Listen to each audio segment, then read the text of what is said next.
Ano ang mangyayari kapag nagtipon ang pinakamakapangyarihan at pinakamisteryosong mga Shinigami para protektahan ang pinakaimportanteng tao sa Soul Society? Pero hindi sila karaniwang mga Shinigami Squad, sila ay ang Royal Guard, ang tagapagtanggol ng Soul King mismo. Pero ano nga ba ang Zero Squad Division o Royal Guard? By the way, mga kaibigan, palike at subscribe sa aking channel dahil kaunti na lang at maaabot na natin ang 20 subscribers. Yun lang, maraming salamat.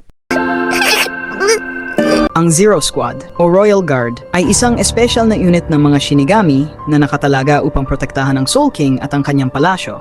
Hindi sila bahagi ng Gotei 13 at may natatanging misyon sila na tiyakin ang balanse ng mga mundo sa pamamagitan ng pagbabantay sa Soul King.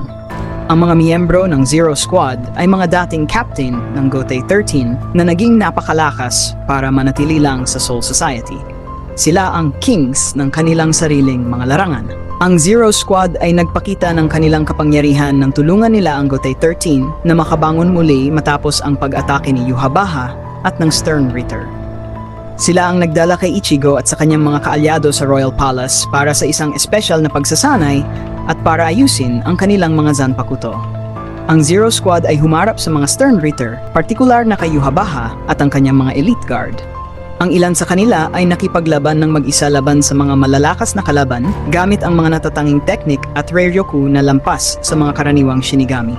Sa huli, kahit na sila ay natalo, ipinakita nila na handa silang ibigay ang lahat para protektahan ang Soul King at ang buong Soul Society.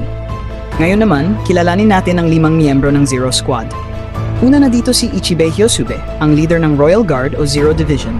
Siya ang kilala bilang Monk Who Calls the Real Name at siya ang nagbigay ng pangalan sa lahat ng bagay sa Soul Society. Bago pa man siya naging leader ng Zero Division, si Ichibei ay isa sa mga unang Shinigami na tumulong magtatag ng Soul Society. Dahil sa kanyang malalim na kaalaman at kapangyarihan, siya ang itinalagang tagapangalaga ng mga pangalan ng lahat ng espiritu at bagay sa mundo ng mga kaluluwa. Ang pangunahing Zanpakuto ni Ichibei ay ang Ichimonji, isang malaking brush na parang kaligrapiya na naglalabas ng itim na tinta. Ang tinta na ito ay may kakayahang burahin pangalan ng kahit anong bagay na matamaan nito. At ang tawag sa kanyang bangkay ay Shirafude Ichimonji, isang ultimate form kung saan hindi lang niya binubura, kundi binibigyan ng bagong pangalan ang kahit anong matamaan ng kanyang tinta, nagiging parang Diyos ng mga pangalan at kontrol ng kapalaran. Sa kanyang unang laban sa anime, hinarap niya si Yhwach sa Royal Palace. Dito niya pinakita ang lahat ng kanyang kapangyarihan, mula sa pag-alis ng pangalan nito hanggang sa pagbibigay ng bagong pangalan para sirain siya. Kahit natalo siya sa huli dahil sa almighty power ni Yhwach, napatunayan ni Ichibei kung gaano siya kalakas at gaano siya kaimportante bilang tagapangalaga ng Soul Society. Sumunod naman ay si Kiryu Hikifune, isa sa mga Royal Guard o Zero Division at kilala bilang Ruler of Grain. Siya ang nag-imbento ng mga reishi food na nagpo-provide ng spiritual energy sa mga Shinigami. Bago pa man siya naging miyembro ng Royal Guard, si Kiryu ay dating captain ng 12th Division. Dahil sa kanyang brilliance sa pagbuo ng mga bagong bagay, iniwan niya ang Seireitei para maging bahagi ng Zero Division at magdala ng mga bagong inbensyon para protektahan ang Soul Society. Ang kanyang shikai at bangkai ay hindi pa lubos na naipapakita, ngunit ang kanyang kakayahan ay nakatuon sa pagkain at nutrients na nagbibigay lakas sa mga Shinigami.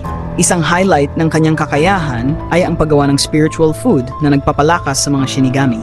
Nang bumalik siya para tulungan sina Ichigo, binigyan niya sila ng pagkain na hindi lang nagbigay ng lakas, kundi nagpalakas pa ng kanilang spiritual power at katawan.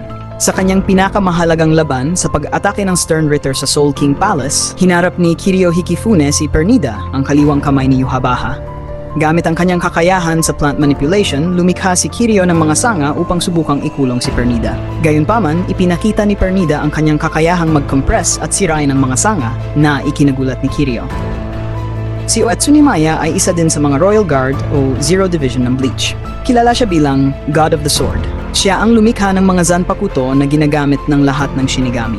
Bago pa man siya napabilang sa Royal Guard, si Uetsu ay isang legendary blacksmith na nagbigay buhay sa mga espada ng Soul Society. Ang kanyang walang kantay na husay sa paggawa ng mga Zanpakuto ay nagdala sa kanya sa pinakamataas na antas, kaya itinalaga siya ng Soul King upang protektahan ang balanse ng mundo. Ang kanyang Zanpakuto ay tinatawag na Sayafushi, isang espada na napakatalim at walang kahit anong balot, simbolo ng kanyang husay at kumpiyansa bilang ultimate swordsmith. Sinasabing too sharp to sheath, kaya't hindi na ito kinakailangang lagyan ng scabbard. Kapag hinugot ito, kayang tapusin ang laban sa isang iglap. Isa sa mga pinakamalupit niyang laban ay nang makaharap niya ang mga Sternritter. Pinakita niya ang kanyang overwhelming power at unique style sa pakikipaglaban. Parang isang artista sa entablado, pinagsasama ang gilas at kamatayan sa bawat galaw habang pinapatay niya ang kanyang mga kalaban. Si Tenjiro Kirinji, kilala bilang Hot Spring Demon, ay isa sa mga miyembro ng Royal Guard o Zero Division ng Bleach. Siya ang nagmamanipula ng mga hot springs na may nakakagamot at nakakabuhay na epekto, isang tunay na master ng buhay at kamatayan. Bago pa man siya naging bahagi ng Zero Division, si Tenjiro ay kilala na bilang isang healer na may pambihirang kakayahan. Siya ang nagpasimula ng advanced healing techniques sa Soul Society at nagturo mismo kay Retsu Unohana, ang kinikilalang greatest healer ng Gotei 13. Ang pangunahing teknik niya ay ang Blood Pond Hell at White Bone Hell, dalawang magkasalungat na hot springs.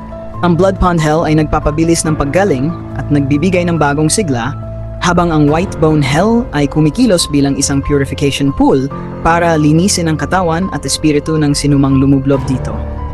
Ang kanyang Zanpakuto ay tinatawag na Kinpika, isang sandata na nagliliwanag at nakakasilaw sa kalaban, perpekto para man-distract at bigyan siya ng pagkakataong umatake. Pinamalas ni Tenjiro ang kanyang lakas at bilis nang harapin niya si Jugram Hashwald, ang Grandmaster ng Sternritter. Sa labanang ito, nasaksihan natin ang kanyang overwhelming speed at deadly slash na agad nagpabagsak kay Jugram, patunay ng kanyang pagiging isang tunay na guardian ng Soul King.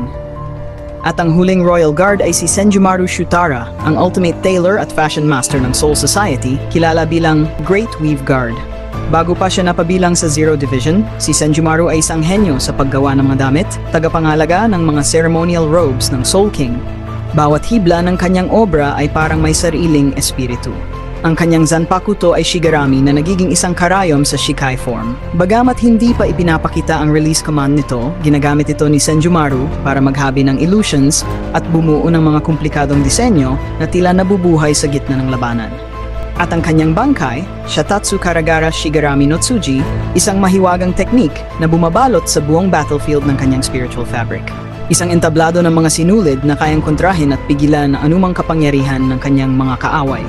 Pinaka-epic na laban niya. Ang harapin ang lahat ng elite guard ni Yuhabaha, ginamit ni Senjumaru ang kanyang bangkai para lumikha ng woven illusions at enchanted fabrics, parang entablado ng mga kumikislap na sinulid na nagtatago ng kamatayan. Ang bawat galaw niya ay parang pag-uukit ng kapalaran ng kanyang kaaway, deadly precision na nagtatapos ng buhay. At ayun na nga, ang buong breakdown ng Royal Guard, ang makapangyarihang tagaptanggol ng Soul King na may kakaibang lakas at galing. Sino sa kanila ang pinakapaborito mo? I comment muna dyan.